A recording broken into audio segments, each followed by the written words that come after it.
हरी भरी पहाड़ियों के पास के शांत गांव की हलचल से बहुत दूर एक सीक्रेट छुपा था। यह सीक्रेट एक कमाल की जगह थी जिसे बहुत कम लोग फुसफुसाते जंगल के नाम से जानते थे। यह कोई मामूली जंगल नहीं था, अरे नहीं, क्योंकि यह जंगल एक प्यारे से मैजिक से जिंदा था।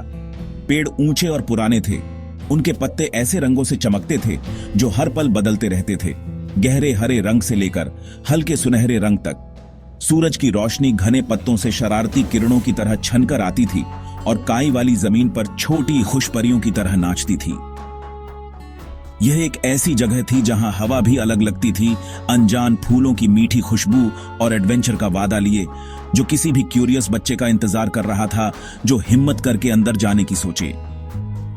फुसफुसाते जंगल के क्रीचर्स भी जंगल जितने ही स्पेशल थे। समझदार बूढ़ा बार्नबी उल्लू, जिसके पंख पेड़ की छाल के रंग के और आंखें सुनहरी थीं, सबसे ऊंची डालियों से मीठी धुनें निकालता था, पूरे जंगल की रखवाली करता हुआ। चंचल गिलहरियों के परिवार, जिनकी पूंछें घनी और हरकतें तेज थीं, खुशी से बातें करते हुए एक डाल से दूसरी डाल पर कूदते थे, एकॉर्न्स और बेरीज जमा करते हुए। गैप 2S ब्रूनो नाम का एक बहुत ही सीधा साधा भालू, जिसके बाल गहरे चॉकलेट रंग के थे, अक्सर चमकती धाराओं के पास टहलता था। उसके बड़े पंजे नरम जमीन पर जरा भी आवाज नहीं करते थे। ये जानवर और कई दूसरे भी एकदम प्यार से रहते थे। उनकी जिंदगियां जंगल के जादुई ताने बाने से जुड़ी हुई थीं। हर कोई उसके शांत मनमोहक माहौल में अपना हिस्सा डालता था। शांति के इस घर में दिन एक प्यारी सी लय में बीतते थे।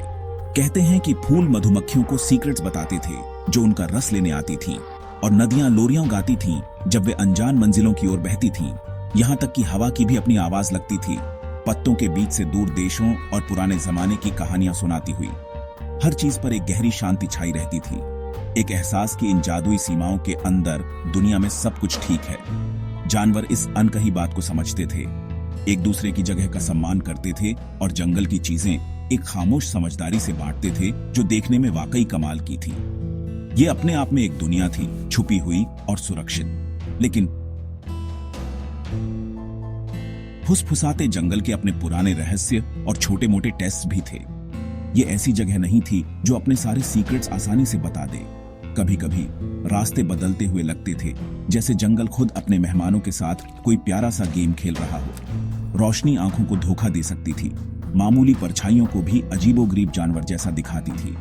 यह एक ऐसी जगह थी जो रिस्पेक्ट, चुपचाप देखने और एक अच्छे दिल की उम्मीद करती थी। जो लोग शोर मचाने के इरादे या बुरे विचारों के साथ आते थे, वे अक्सर हैरान और जल्दी ही खो जाते थे, जबकि जो लोग क्यूरियोसिटी और प्यार से आते थे, वे शायद इसके मैजिक की असली गहराई को जान पाते थे और ऐसे कमाल देखते थे जो उन्होंने सपनों में भी नहीं सोचे होंगे। इन जादुई जंगलों के किनारे से ज्यादा दूर नहीं, एक छोटे प्यारे से घर में, जिसका दरवाजा चमकीला नीला था, लियो नाम का एक छोटा लड़का रहता था। लियो एक क्यूरियस बच्चा था जिसकी आंखों में हैरानी और दिल में एडवेंचर की प्यास थी। उसे अपने घर के पास के खेतों और मैदानों में घूमना बहुत पसंद था। हमेशा मजेदार कीड़े या अजीब आकार के पत्थर ढूंढता रहता था।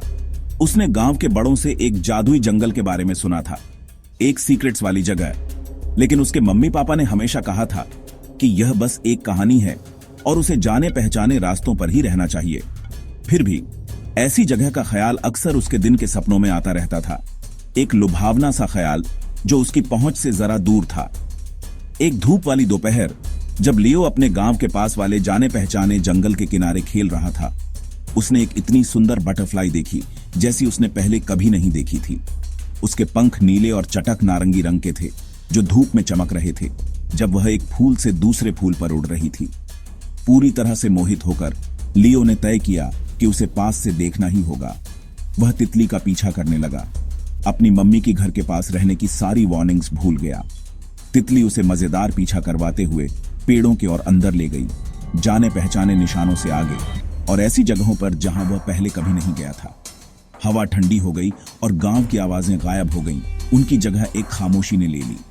इससे पहले कि वह कुछ समझ पाता, सुंदर बटरफ्लाई गायब हो गई, एक पुराने से दिखने वाले पेड़ के घने पत्तों में खो गई। लियो रुका, चारों ओर देखा और अचानक उसे थोड़ी घबराहट होने लगी। यहाँ के पेड़ ज्यादा ऊंचे थे, परछाइयां ज्यादा लंबी और जंगल की आवाजें अलग थीं, धीमी पर ज्यादा रहस्यमयी। उसने आवाज लगाई, हेलो, पर सिर्फ पत्तों की हल्की सरसराहट ने जवाब दिया। वह वापस जाने के लिए मुड़ा, जिस रास्ते से उसे लगा था कि वह आया है, पर हर तरफ एक जैसा दिख रहा था। जाने पहचाने रास्ते गायब हो गए थे। उसके गले में एक गोला सा बन गया। वह पूरी तरह से बिल्कुल खो गया था उस जगह की गहराई में, जिसे वह धीरे धीरे समझ गया कि यह वही मशहूर फुसफुसाता जंगल है।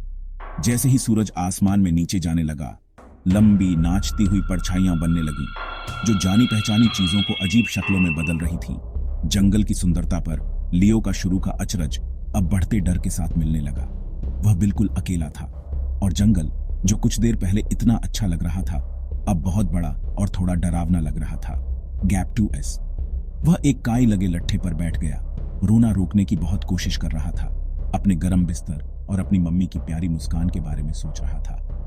जंगल की धीमी फुसफुसाहट अब थोड़ी तेज लगने लगी, जैसे जंगल खुद उसकी परेशानी महसूस कर रहा हो, और हवा शांत हो गई। एक इंतजार भरी खामोशी से भर गई, जिससे उसका दिल थोड़ा तेज धड़कने लगा। जैसे ही लियो की आंख से एक आंसू निकलने वाला था, ऊपर डालियों से एक धीमी हू हू की आवाज आई। उसने ऊपर देखा और दो बड़ी समझदार आंखें उसे नीचे देखती हुई पाईं। ये बार्नबी उल्लू था, जो खोए हुए छोटे लड़के को प्यार भरी चिंता से देख रहा था। हू छोटे बच्चे, बार्नबी ने धीरे से कहा। उसकी आवाज हैरानी की बात है कि बहुत सुकून देने वाली थी। तुम अपने रास्ते से कुछ ज्यादा ही दूर भटक गए हो, है ना? लियो चौंका, लेकिन एक जानी पहचानी आवाज सुनकर राहत भी महसूस हुई। शर्माते हुए सिर हिलाया। बार्नबी लड़के का डर देखकर नीचे की एक डाल पर उतर आया। उसकी मौजूदगी शांत और हिम्मत देने वाली थी। उसने बताया कि यह फुसफुसाता जंगल है, एक मैजिक वाली जगह, पर साथ ही दयालु क्रीचर्स की भी जगह है।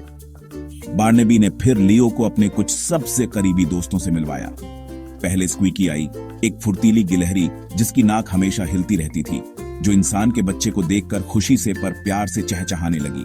फिर फर्न के बीच से धीरे धीरे चलते हुए ब्रूनो आया, बड़ा सीधा साधा भालू। ब्रूनो का चेहरा प्यारा और आंखें नरम भूरी थीं, और भले ही उसका साइज बड़ा था, पर उसमें कुछ भी डरावना नहीं था। शुरू में स्क्वीकी थोड़ी डरी हुई थी और ब्रूनो शर्मा रहा था, लेकिन बार्नबी के शांत भरोसे और लियो के अपने सीधे स्वभाव ने जल्द ही उन्हें सहज कर दिया।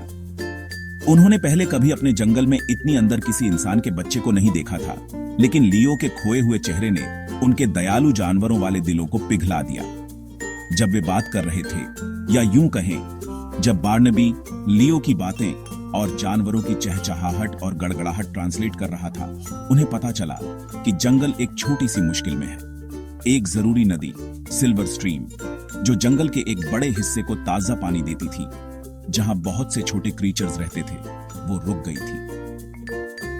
हाल ही में तेज हवा से गिरा एक बहुत बड़ा पुराना लट्ठा ठीक उसके रास्ते में आ गया था, जिससे एक डैम बन गया था।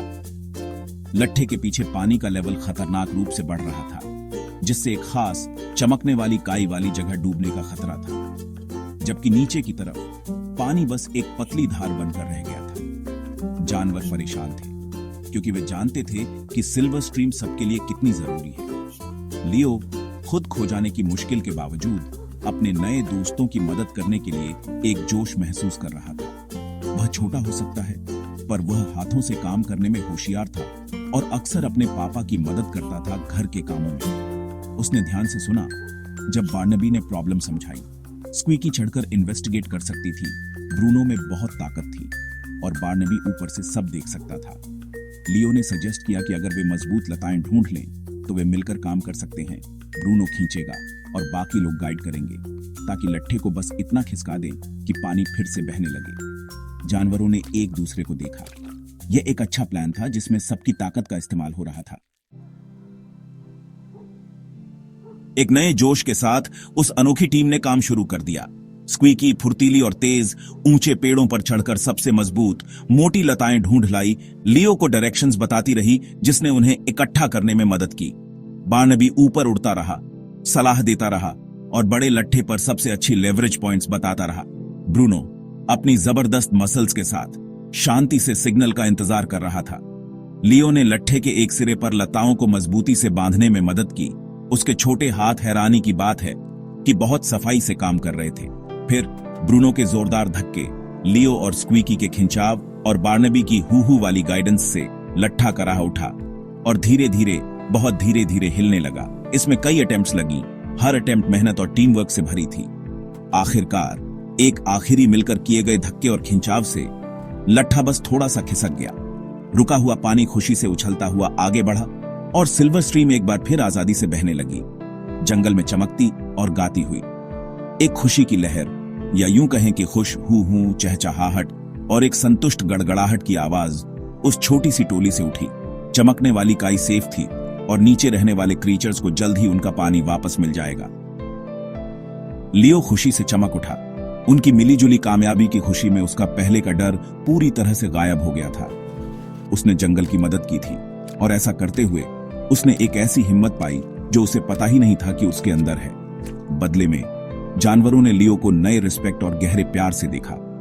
अब जब उनकी फौरी क्राइसिस टल गई थी, जानवरों ने अपना ध्यान वापस लियो पर लगाया। देर हो रही थी और वे जानते थे कि उसका परिवार परेशान होगा। उसकी मदद और दोस्ती के लिए दिल में शुक्रगुजारी के साथ बार्नेबी, स्क्वीकी और ब्रूनो ने उसे सुरक्षित रूप से फुसफुसाते जंगल के किनारे तक पहुंचाने का फैसला किया, ऐसी जगह जहां से वह आसानी से घर का रास्ता ढूंढ सके। वे साथ में चले, अब एक खोया हुआ लड़का और चौकन्ने क्रीचर्स नहीं, बल्कि पक्के दोस्तों की एक टोली, कहानियां और हंसी या जानवरों वाली हंसी बांटते हुए। जब वे शाम की हल्की रोशनी वाले रास्तों से गुजरे, जंगल का मैजिक उनके हर कदम पर मेहरबान लग रहा था। फुसफुसाते जंगल के बिल्कुल किनारे पर, जहां जादुई पेड़ खत्म होकर लियो के जाने पहचाने खेत शुरू होते थे, अलविदा कहने का समय आ गया था। यह एक खट्टा मीठा पल था। लियो ने ब्रूनो के नरम बालों को गले लगाया, स्क्वीकी को प्यार से थपथपाया और बार्नबी को सच्चे दिल से धन्यवाद देते हुए ऊपर देखा। उन्होंने वादा किया कि वे अपने एडवेंचर और उनके बीच बने स्पेशल बॉन्ड को कभी नहीं भूलेंगे। लियो जानता था कि वह कभी किसी को बोलने वाले जानवरों या असली मैजिक के बारे में सच सच नहीं बता पाएगा, लेकिन वह इसे अपने दिल में रखेगा। वह मुड़ा और अपने गांव की ओर भागा। एक बदला हुआ लड़का, अब सिर्फ क्यूरियस लियो नहीं, बल्कि बहादुर लियो, जंगल का दोस्त। उसका दिल हमेशा के लिए जादुई फुसफुसाते जंगल और उसके अनोखे रहने वालों से जुड़ा रहेगा।